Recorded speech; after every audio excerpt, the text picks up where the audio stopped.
And how are you valuing the house? Because there's normally a house in front, or there's always a house in front.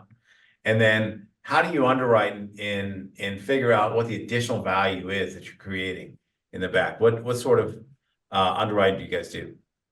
Definitely. So ADUs significantly increase the property value, whether it's by way of cash flow or just adding additional square footage to the property.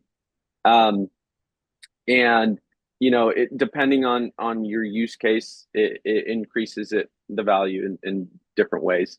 But the main thing that we utilize in underwriting and understanding if it's the right area or right property to develop, typically the first thing you want to see is comps in the neighborhood, because the biggest difficulty with ADU development is you're competing against, you would think that they just comp out to the local multifamilies, but because they're not necessarily a multifamily property, you do need comps of similar ADUs.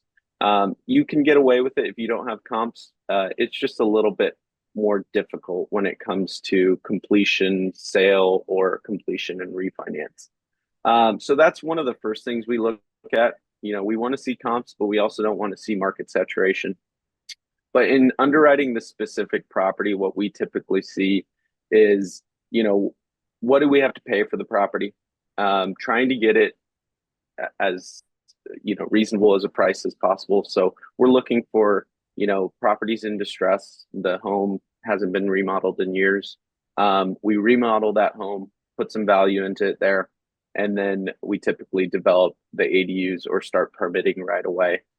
In underwriting those, we understand what our construction costs are going to be and how much square footage we can add. So then that gives us, hey, we can legally add 1,000 square feet, and we're spending about $350 a square foot here. So there's our $350,000 cost.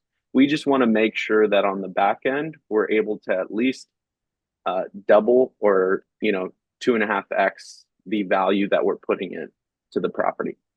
And that's our simple, easy math on how to underwrite.